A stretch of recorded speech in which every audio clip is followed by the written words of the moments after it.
soifua manuia I lausunga le whawhiangainga tito. Tai lava I lausunga le whawhiangainga. Ma le whaletua ma futa mai nei tai ao. Whamanuia le atua I ngā ruenga o nei aso.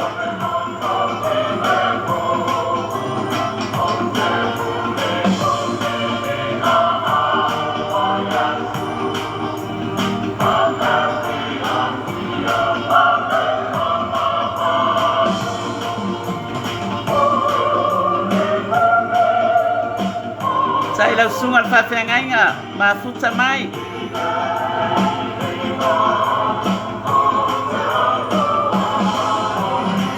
Ioe talo whai ia whamanuia le atua I ngā ruenga o nei aso.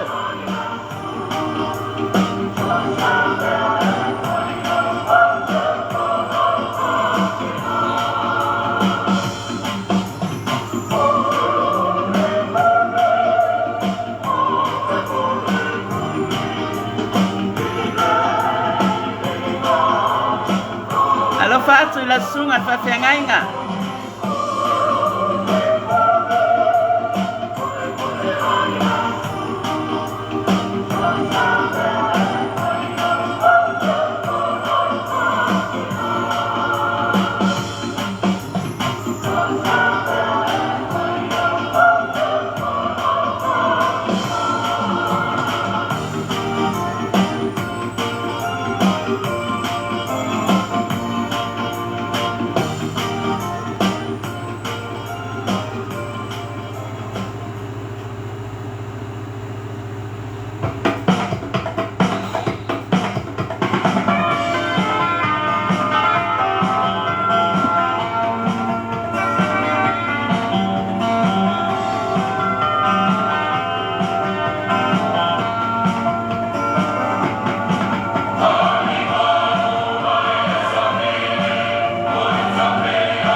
Sa mai nei tai au I.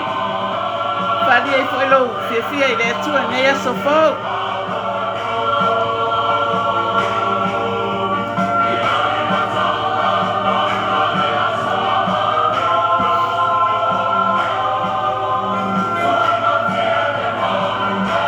Ia lausunga le whawhiangainga tito ia sa mai tono le pas.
Ia malo lava le sa nei tai au.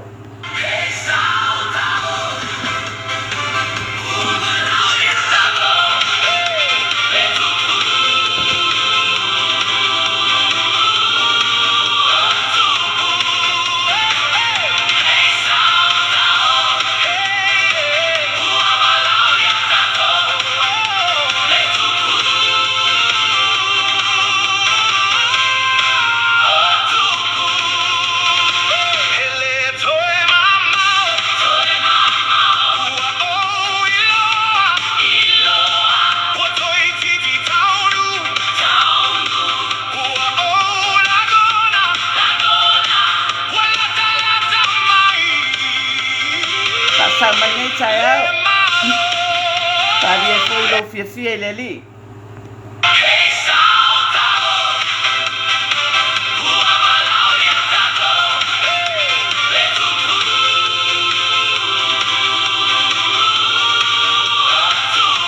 Satauro fatu le sunga whawhengainga ia fiu.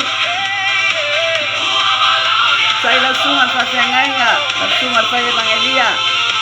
Ia po la sunga foi a whaia onga rei mainu. Sai whatasi mai nei tai au. Ia, sa mai e. Tari e foi le fia le tua nei tai au.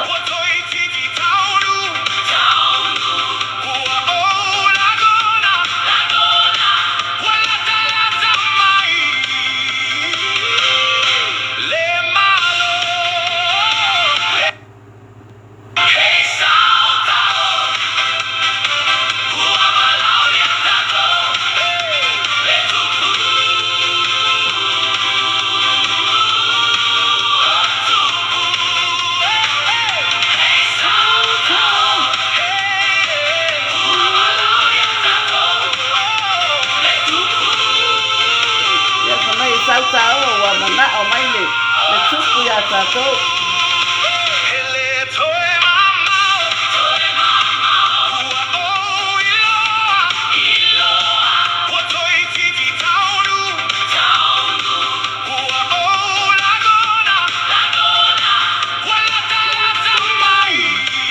Wala talata bai malo le tua.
Sai la sunga whawhengainga Feau mafuta mai.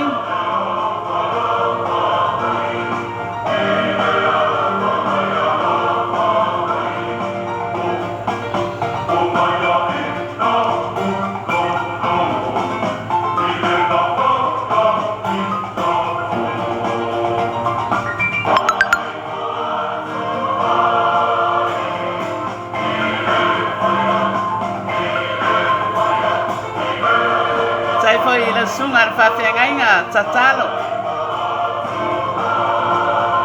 Ia whawtai foi mo por kalame matango fiei.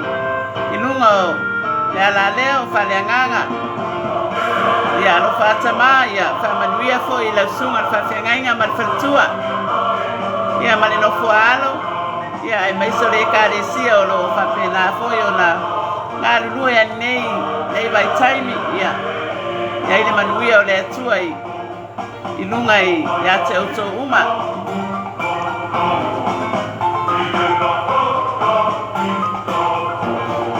mafuta mai le sunga le whawhiangainga.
Pasta, familia le tua ele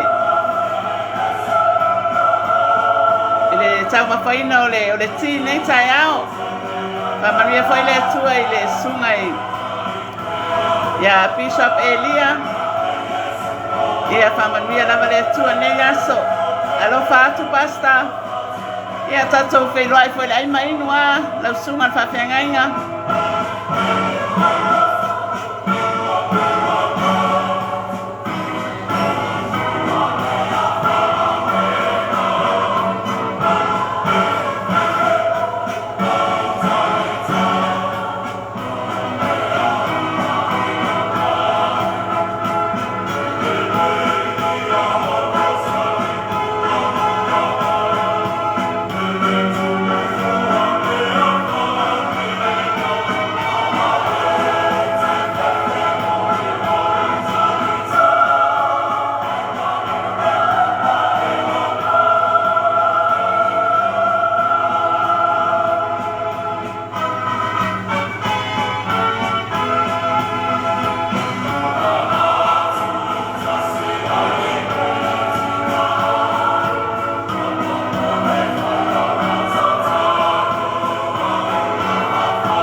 Patalo fatui le uso la leo ule yana ia pole tinata talo foi ia tai mafuta mai pule yana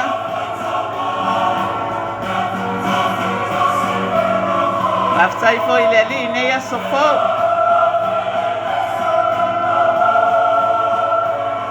paso por mai foi le soifua ia maleola nei tai au ia vi inga foi le tua amene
Saya la sunga al whawhenga inga Feau mo le. Saya whungala au matango fie. Wha matango fie i whune ia so Feau le alufa maleanga lea le atua. Saya la sunga al whawhenga inga.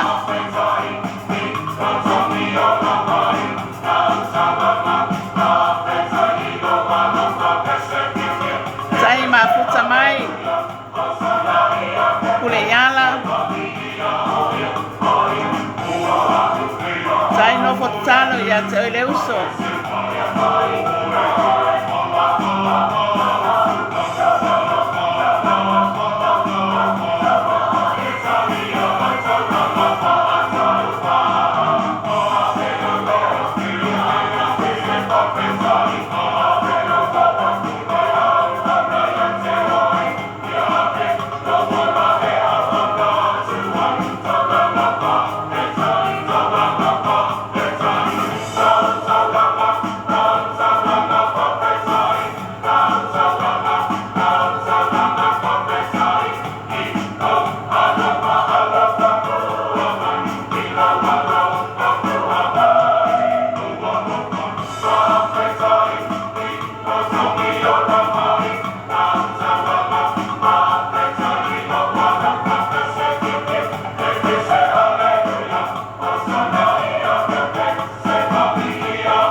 ia o me to le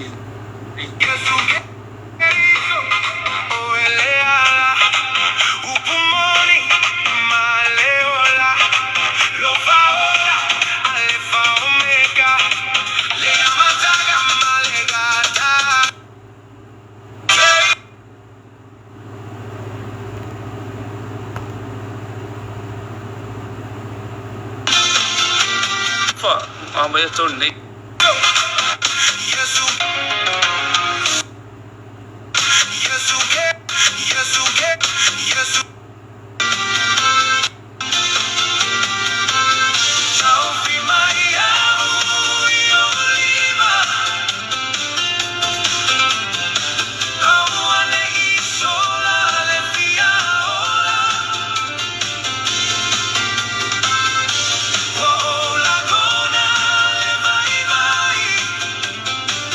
Malole le on sai. Malo ko ile. Papalipani malo ko ile. Pakonga mai nei tai au i inga ko ipo pese paleanga e.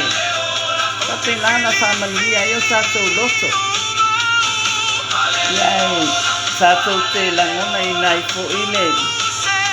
Le mamalu male fatasi mai o le atua ia i tātou nei tai ao amene.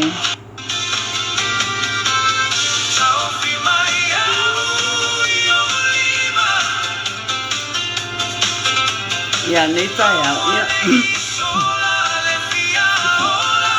Ia o foi una. Ia o foi una tātou. O atu foi le atua i te tātou tatalo, amene. Ia tamala o fio. Patai tamai la o fio nei aso fou, ka poko mai aso mātou wola. Patai tamai la o tausinga alofa ia i mātou la o whanau. Patai tamale mana o lua nanga pa ia, o loa fio matai tō lua ina i mātou, o mātou iai fo tamani nila no nani. Patai Yesu, no mana o lo toto tausawina i mātou. Apai tamai la o fio i mea uma i au whamanianga o lau whamalolonga. Apai tamai mea ai o vainu, o tupe, o lava o fale, o saavale, o mea uma. O au whamanianga i ai mātou. Tamā whaatai lau foai. Mātou talo tamani nei tai au. I alofa tamama. A wina mai le mana o lau whaunga i runga i a tea o lau au auna. Na ia o whaleo ina fo i ma whaasoa lo finangalo. O ia ino manuia i lunga i a tea o na ia manuia lau upu ma mea uma. Mātou tau tala ia nei tai au. Ina ia mawalunga i tamalo i inga o na Yesu. Amene ma amene tama.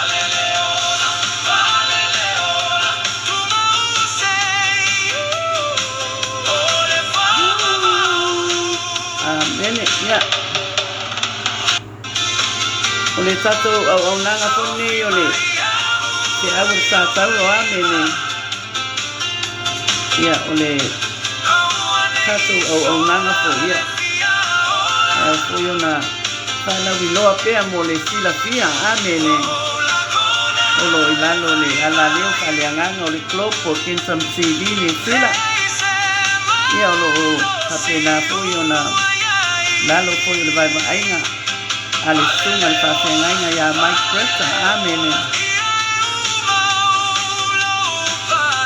Ia au netai au ia au no whatalofa po. I le paia pui mare mamano o seu tātou malo o Samoa. I le pai ngā malo po iwa. Papena pui o na tulai mai i le sunga lau le mali atoa. Ia. Male mamano le pai ngā malo. Ia. Atalofa i le au pai ngā ruenga mamano. Le au pai ngā ruenga paia. Ia le au pai ngā ruenga petofia le atua. Atalofa le ainga o le patotua le sino keriso. Ia atalofa po i lunga o. O ala leo pa le anganga i lunga o pena patailangi o Sungai whawhengainga mo lātou whalitua. Nā upoi ma te akono mo lātou whalitua o uso matuangani pele le rio anu ma whanau o lo lātou. Pola ina le tala le lei lo tātou ario Iesu. I aso taitasi. Ia o whatalofa i wo foi ma paanga pele na vale por kalame o lo mai moa mai. Whatalofa po i le sunga i le whawhengainga. Ia mai, Breta ma le whalitua ia Sara. Ia ma le nofa alo. Ia ma le ekaresia i manuewa. Ia o le inga i fo i le tua anele. Ia o leo tu whatalofa atua ia tautou umalawa le tai ao. I le suafa manu malo tātou wari o Iesu Keriso. Amen. Ame tai ao ia. Kapena poyo na tatu o atu i le upo le atua. Amen. Rea po ise ole ale tina ngalo tamai. Ole a po ise upo le a whetalai e tama le tai ao. Ia e maualunga ilona vi inga. Ia ai au foyo na taita ina i tātou nei aso. Ia, au tātou iai po nei lano langi. Amen.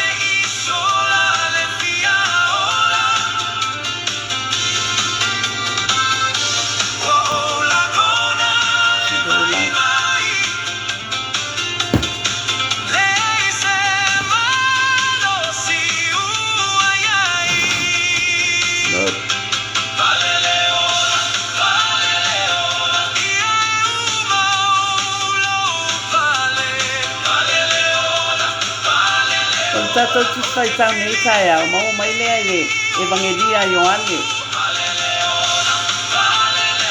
Ilona mata upu e tolu. O le whai upu mua e o i le whai upu e 5. O le autu fo i uma le whaurutalaina o le mata upu. O whetalainga Iesu maniko temo.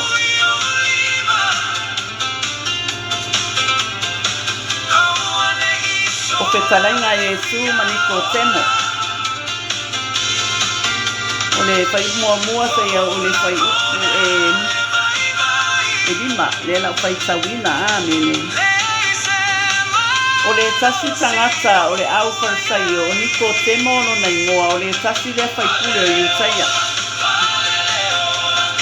Waruane o ia Iesu le po wa whai mai a te ia rapi wa mātou loa o oe o le awa o wa maliu mai le atua a wai le mawhai e te tasi o na whai o ia whai longa e te whaia ana le ia te ia le atua wa tari atu Iesu ia te ia e moni o te whai atu ia te oe a le toe whanau tangata e le mawhai o na iloa e ia o le malo le atua.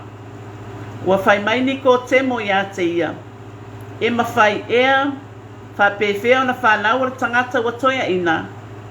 E mawhai ea o na toi ofi le manawa o lona tina. E whanau mai ai. Wa tali atu Iesu. E moni o te whai atu ia te oe. A whai e le whanau se tasi le vai ma le anganga. E le mawhai o na sao o ia le malo le atua. Ia e tai tonu na wa manino mai lo whasponga i le upu o le atua. Ia o le tala ia niko temo ma Iesu ia walau filafia po e lau whaingalinga pa ia le atua. Ai wotoe awa tua le tae au le nei. E toe whamanatu wai le tina ngalo tamaa. A male alu o le tangata e te sili a Iesu i mea o i malo le atua.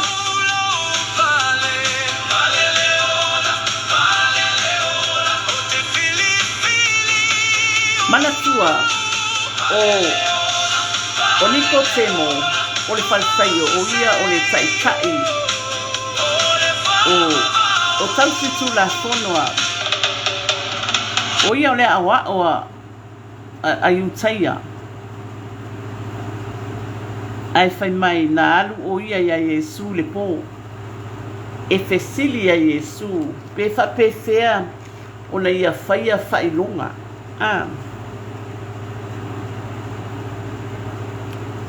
e tau mai ia e tatou te leiloa pe ai sea na alu ai niko te mo le po wa pe Satauro na alu le ao ai fai mai na alu le po atu mai lai o tatou mafau ia te au lava ia le fola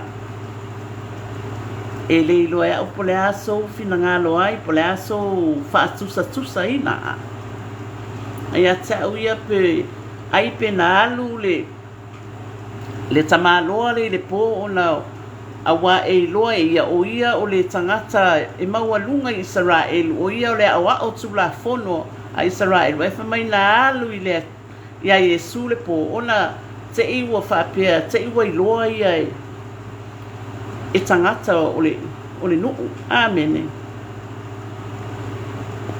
e whapena fo ia nisi o tatou e tu fo i le ao e tau o na alu ai i se mea le lei ai whapena ona alu ona ofo i le po pe tau mai ai e iei se me tupu e iei se mea fo i la ele wha lilo e tatou tangata pa mai leo le luka lea e sfuru fitu lon fai upu e lua sutas e le fai ane fo i tangata o nei pe fa pe fe a wa fa uta wa ye lava ya to le malo le atua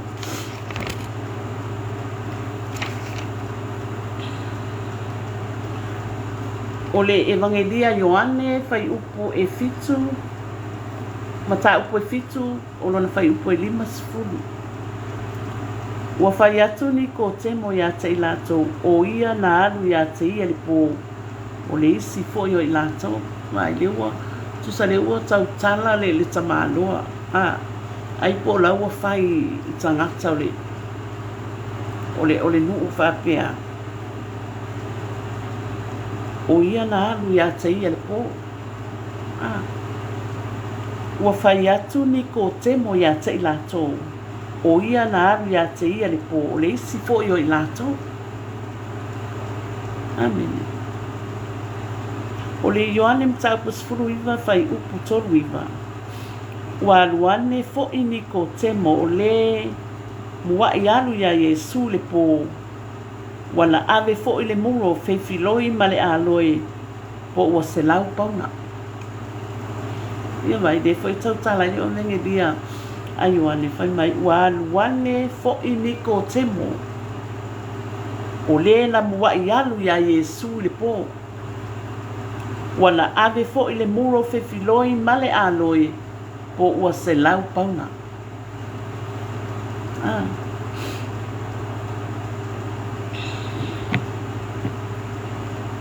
o le ala tau tala fo i le fai evangelia Ioane na alu fo i niko temo i le po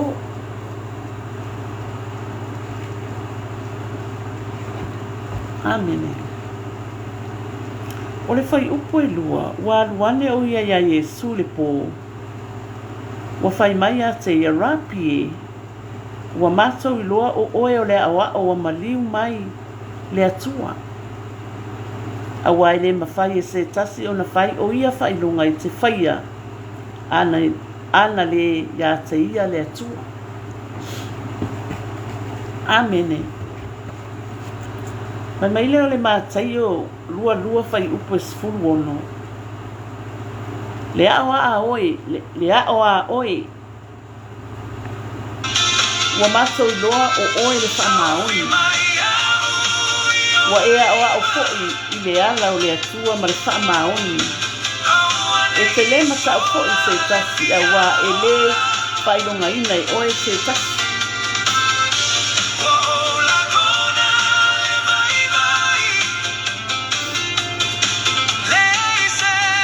Ma mai lea o a oe ua matou loa o oe le whamaoni. Ua ea o a o i le ala o le atua ma le whamaoni. E te le mata o fo'i se tasi a wā e le whailonga ina e oe se tasi.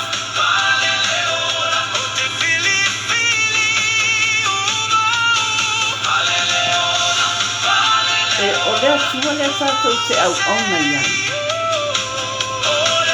E le whailonga ina e se tasi. E le whailonga ina e lea tua se tangata. E tutusa uma tangata i lea tua. Mana tua langa o tātou o le whanau o lea tua. Amene. Pa mai wāluane o ia ia Yesu le po wa whai mai rāpie. O lona wina rāpie, Yesu e po lea a wako a. Le wa whai e niko temo ia Yesu. O lea a wako wa mali mai lea tua, a wai le mawhai e se tasi o na whai a whai longa. Le wa mauti noa le le. Ele a wako tula fono lea aitaia. Ua fesili e le mawhai e se tasi o na whai whailonga ia. E whai e Yesu. Mea tonu ana na sau wai le tamaloa e fia i loa. E le tamaloa. Mea ua mawhai ai e Yesu o na whai a whailonga. Awa ua manatu le tamaloa. E le ai se tasi e mawhai o na whai a whailonga ia. Ai wala tau wa ai ni whailonga ua whai e Yesu. Amene, la sawa i le po o le tamaloa e fia i loa. E fia i loa le mafua anga ua mawhai e Yesu o na whai a whailonga. Amene. A tō mai foi lai ai tātou le tino le tātou te iai po le tātou soifuanga leo tātou te iai le lanai.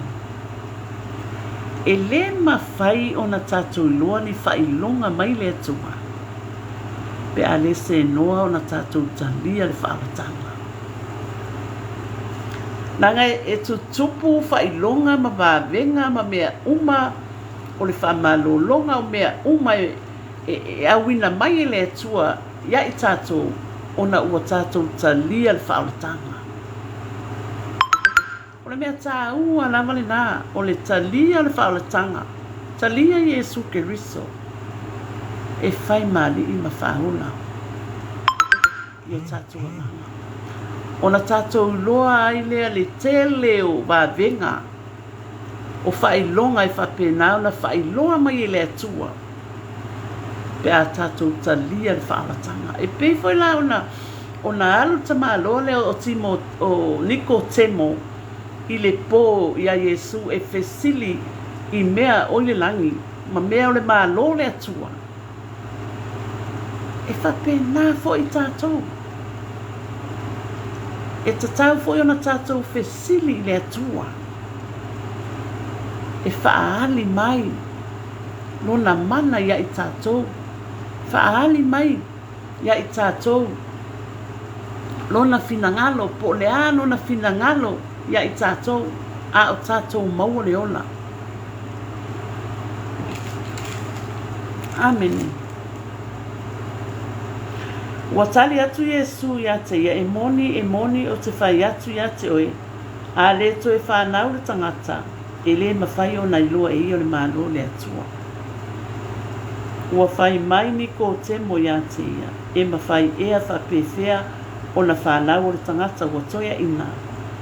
E mawhai ea o na toi ofi na manawa o lona tina. E vai le tali e tamano. na fai atu Iesu ia.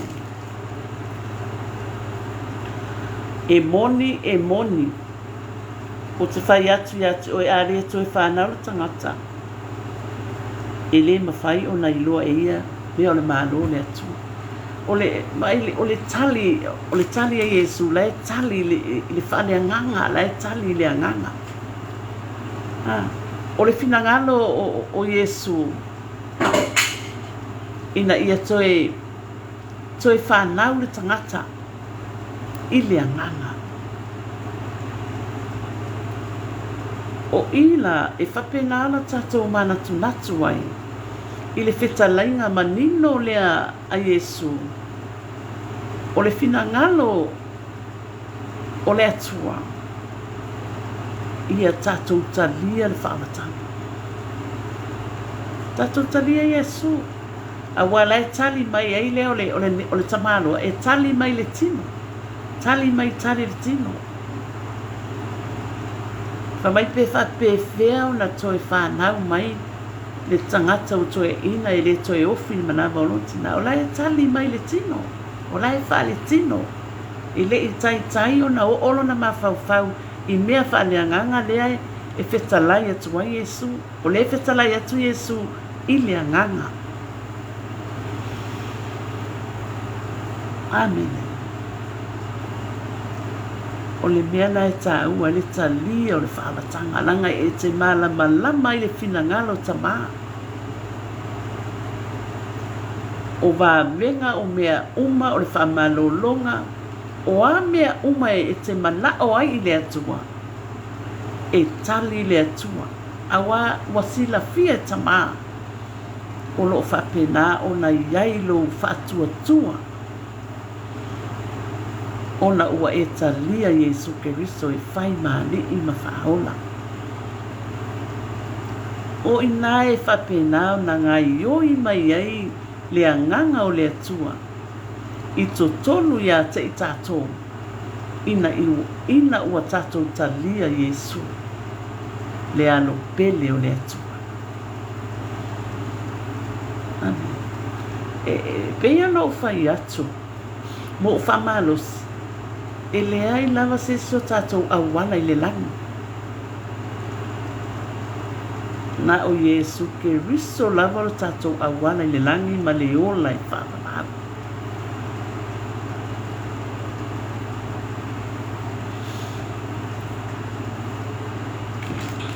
Amen. Ua tali Iesu e moni o te whai atu i atu e a whai e le whanau se tasi le vai ma le anganga e le ma whai o na sao o ia i le malo le atua. Le alau tau whaafonga mai le tali a Iesu e moni o te whai atu i atu oi. A whai e le whanau se tasi le vai ma le anganga e le ma whai o na sao o ia le malo le atua. La e tali mai Iesu i le tali o la e tumu o ia i le anganga. Tali mai i le anganga. Mai Iesu a le toe whanau le tangata i le vai ma le anganga. E le sao o ia i malo le langi. I le sao o ia i malo le atua. A whai o e mai moa mai le tae au le nei.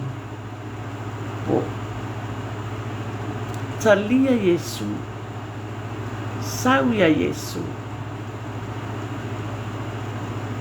e te fia, e te oli, e te manuia, o mea uma, o a mea uma e te vai ai, o a mea uma e te mawhatia ai, o a o whawhita uli o lo e nofo maoi, ma tātou uma, e le ai se me whaingata i le atua. Sau i le atua. Pai mai le salamo na e tosu fitu whai upo e wha. Ia e fia lava oi i le atua. Ona ia whaia leo mea uma lava. E mana o iai o tātou roto. Amen. sau I le atua. Sau e whaamasani ma le atua.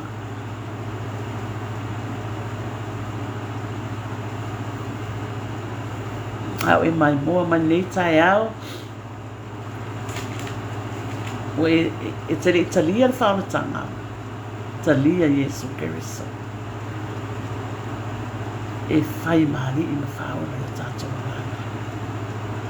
Whamaile a whionga pa ia le atua. Whamaile whetalainga a Yesu. E moni o te whai atu. Ia te oe. A le to e whanau le tangata I le vai ma le anganga. E le sau le mano le atu. Sau e talia le whaonatanga. Sau e talia Yesu o I o le ali o le ola. E tātou te sau whangai le ola e whaamau.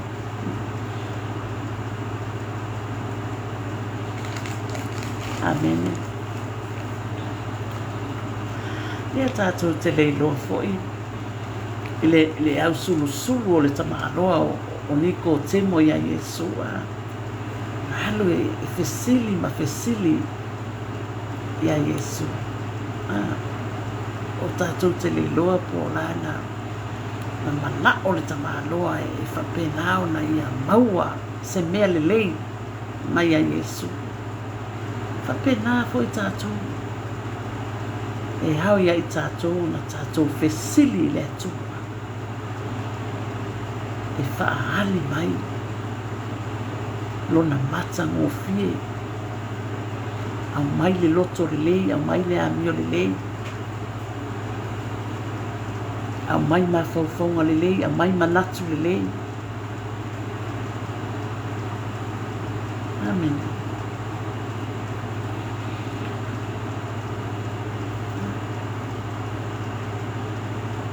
Ore tātou whasoana nei tai au.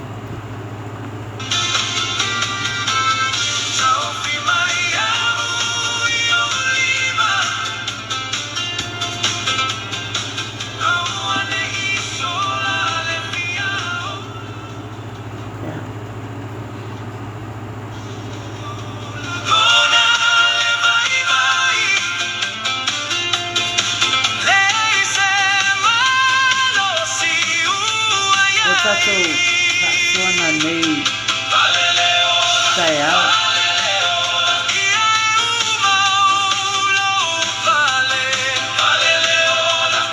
Ana tua. Tātou whaapea tupo nei tai au. E au ngā lienga o tite o whaiva. Ia o mai whanau o alo lato wawa onga. Ia o efo I o ngāri lua I tono o fisa. Ia o efo I o manofo I tono o kane. Ia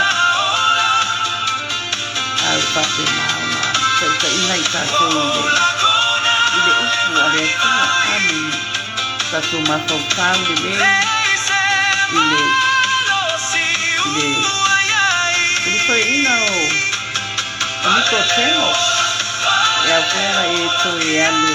Masuka ele foi tawina le amata upu le. Ia e to e whanamlama akiri mai e to e. Ele atua ino na pinangalo le. Le lafi wa inga ko I po le la tala noanga ma. Ma niko temo.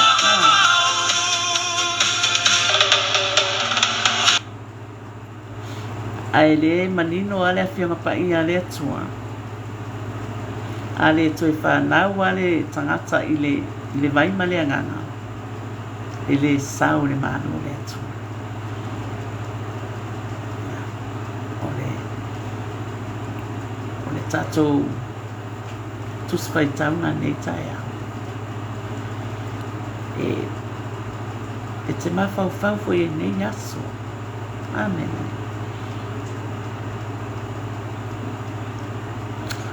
Wow, nei fo I lalolangi tātou te iai. E whainga tā le tātou wō I le atua. O e tele tele me whasalabe, tele whawhitauli, o le tangata I whapena ana sa ili le atua. Amen. Ia, mane I tātou, ia, ma le apostolo o Paulo, I lana tala inga, inu ese, ia sa whapena ana lutia I popoanga ama. Ia e sa whapena ona iai, le alofa o le atua I le apostolo a. Amen. Ele ngata foi leo tātou li whaona.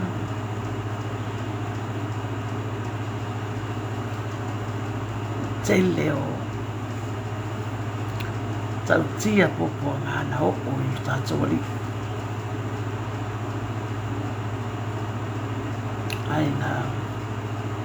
Ai le imala pa tātou li e alu luma Satauro a. Mai na tuua le ma. Ona o le alofa ia I tātou.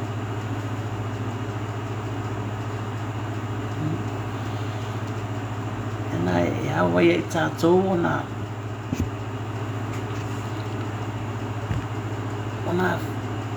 tātou tuta I atua.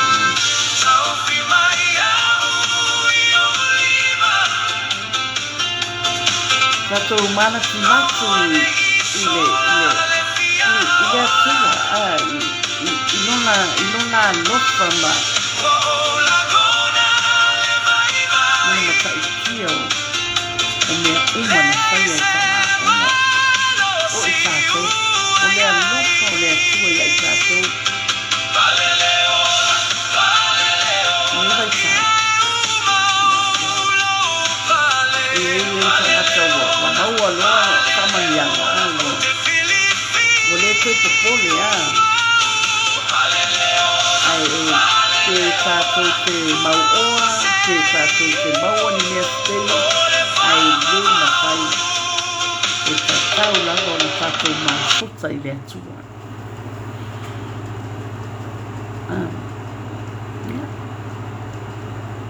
o tātou whasona nei tai au ia ai mamuri atu le ana tātai le iso nani lei o pule iana kutala ia mamuri atu le ana tātai le sunga I papengai ngani ia fiwa lesi ia manifalitua ia le ngasa I lea o le sunga I le tisa pa sabai ia o lo kapena na mafuta mai Samoa ia mai so la to uma la mai mo mai ia sai ia ai o se le ia esse foi mal por kalame le sai ia o que sai aqui para sua ia ma o la to ali po sunga I whapengai nga ia o ti a Tau sanga unga tono al tatununga le a whaamusalem. E o wai tamate. Mo lātou whalitua o sofo I ma tuangane pele I le alii, ma ano ma whanau. Ia whaafatai fo I wo fo I ma paanga nei por kalame whaatasi mai nei tai au. Whaafatai fo I tāpua inga, seo tātou watunu pele o Samoa. Ia whaafatai lo tō whaatasi mai, whaafatai le lango, whaafatai le mafuta mai. Wa maualunga le vi inga o le atua. Ona o lo tō whaatasi mai nei tai au. O le tatalo le fola nei tai au. Whaamanuia tele le atua ia tau malava. I le suafa mamalu o tātou alii o Iesu Keriso. Ia manu te leina le nei aso I le alofa ma le angalilei o le atua.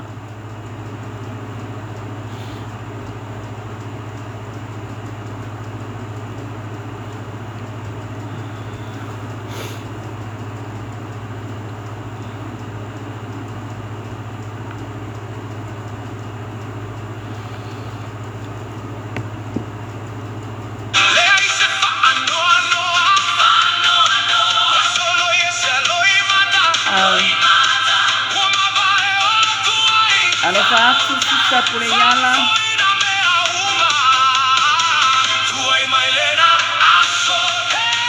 sai mapita mai